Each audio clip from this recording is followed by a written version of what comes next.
దేవునికి స్తోత్రం. హల్లెలూయా. ఈరోజు నవంబర్ 14వ తారీఖు చాచా నెహ్రూ గారి పుట్టినరోజు.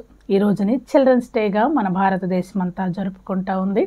ఆయనకు చిన్నపిల్లలంటే ఇష్టం కనుక ఆయన పుట్టినరోజుని చిల్డ్రన్స్ డేగా మరి భారత ప్రభుత్వం ఎంపిక చేసి ప్రతి సంవత్సరం కూడా నవంబర్ 14వ తారీఖున ఈ రీతిగా జరుపుకుంటూ ఉంది.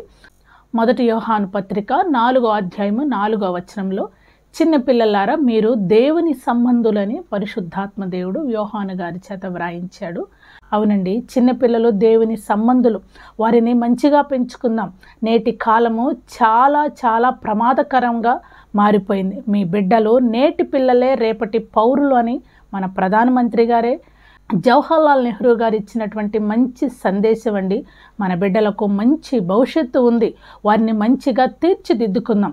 ఒక కుమ్మరివాడు సారె మీద ముద్ద పెట్టి తనకి ఇష్టమైన రీతిలో ఒక పాత్రను తయారు చేసినట్లే మనం కన్న బిడ్డలను మంచిగా దేశానికి భావి భవిష్యత్తు ఉన్నటువంటి ఒక తరంగా మనం తీర్చిదిద్దాలి.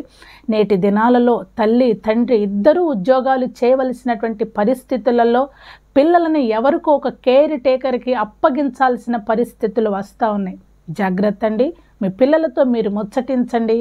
వారికి మంచి భవిష్యత్తు అందించుదాము. బైబిల్ గ్రంథంలో మరి మత్తయి సువార్తలో చిన్నపిల్లలు ప్రభు దగ్గరికి తన తల్లిదండ్రులను తీసుకొచ్చినప్పుడు శిష్యులు ఆటంకపరిచినప్పుడు ప్రభువారు శిష్యులను గద్దించి, చిన్నపిల్లలను నా దగ్గరకు రానియుడి, వారిని ఆటంకపరచవద్దు, ఇలాంటి వారిదే పరలోక రాజ్యమని శిష్యులను గద్దించినట్లుగా ఉంది. బైబిల్ గ్రంథంలో అనేక మంది చిన్నపిల్లలు దేవుని మనస్సు కలిగి దేవుని ఆత్మ కలిగి అనేకులు నడిచారు. వారిలో సమూయేలు, మోషే వీరందరూ కూడా దేవుని మనస్సు కలిగి చిన్నతనం నుండే ఎగవేదు పాలిస్తూ మోషేని పెంచింది కనుకనే పెరిగి పెద్దవాడైనప్పుడు తన జనాంగమంతటిని కూడా మరి ఐగుప్తు దేశం నుండి విడిపించుకొని మరి దేవుడు ప్రేమించినటువంటి ఆ ప్రాంతానికి ఇశ్రాయేలు ప్రజలందరినీ కూడా మోషే నడిపించగలిగాడు.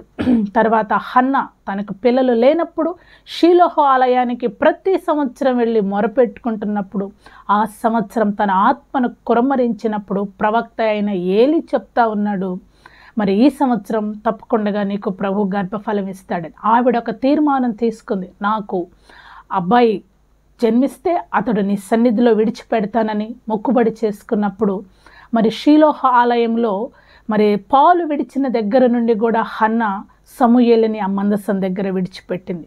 సమూయేలుకి మందసం తప్ప మరి ఏది తెలియదండి. ఆ రీతిగా ప్రవక్తగా, దీర్ఘదర్శిగా, న్యాయాధిపతిగా సమూయేలు పెరగడం మనం బైబిల్ గ్రంథంలో చూస్తూ ఉన్నాం. ఇంకా అనేక మంది చిన్న బిడ్డలు మరి బైబిల్ గ్రంథంలో ఉన్నారు. ఇశ్రాయేలు చిన్నది నయమాను కుష్ఠరోగం తగ్గడానికి చక్కని సలహా చెప్పింది. రోదే అనే చిన్నది మరి పేతురు వచ్చి తలుపు తడుతున్నప్పుడు తన ఆత్మీయ తండ్రి రాకడను పసికట్టగలిగింది. ఈ రీతిగా మరి అనేక మంది బిడ్డలు ఉన్నారు. మీ బిడ్డలకు చిన్నతనం నుంచే బైబిల్ వాక్యాలు నేర్పించండి, ప్రార్థన చేయటం నేర్పించండి.